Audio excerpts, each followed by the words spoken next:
Kontroversi dugaan ijazah palsu Presiden Joko Widodo kembali memanas seiring pengakuan dari mantan Menteri Pemuda dan Olahraga Roy Suryo yang menyebut telah mengetahui siapa sosok pembuat dokumen akademik tersebut.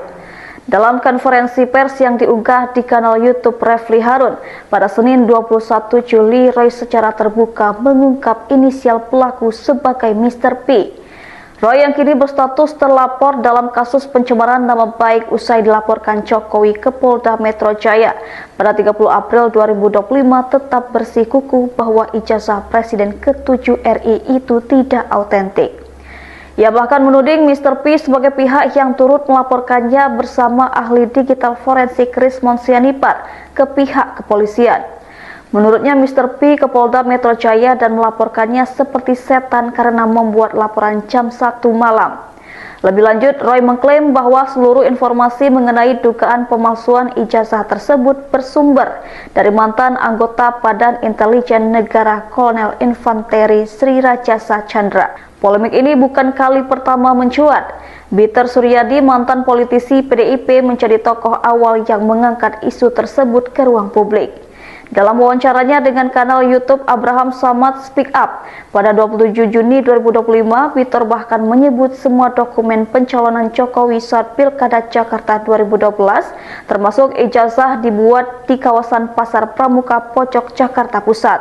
Tak lama setelah pernyataannya itu, Biter diberhentikan dari jabatannya sebagai tenaga ahli pimpinan di Badan Percepatan Pengentasan Kemiskinan. Dalam surat pemecatan disebutkan alasan pemecatan adalah pelanggaran kode etik dan kinerja yang tidak sesuai, tanpa merinci pelanggaran yang dimaksud. Identitas Mr. P yang dimaksud Roy memang belum terkonfirmasi, namun publik menduga bahwa sosok tersebut adalah Paiman Raharjo, mantan Wakil Menteri Desa dan PDTT. Dugaan ini menguat lantaran Paiman dan kuasa hukumnya Farhad Abbas baru-baru ini melaporkan Roy Suryo dan rekan-rekannya ke Polda Metro Jaya atas dugaan pencemaran nama baik, penyebaran hoaks, serta pemerasan. Menanggapi tudingan sebagai pencetak ijazah palsu Presiden, Paiman membantah keras tuduhan tersebut. Ia juga menegaskan bahwa laporan terhadap Roy Suryo, Rismon, dan Hermanto dilayangkan atas pencemaran nama baik dan berita bohong. Adapun laporan pemerasan menurutnya khusus ditujukan kepada Biter.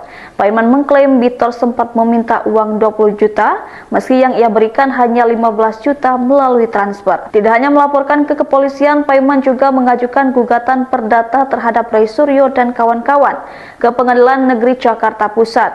Gugatan itu menyangkut dugaan perbuatan melawan hukum atas tuduhan keterlibatannya dalam pembuatan ijazah palsu Jokowi.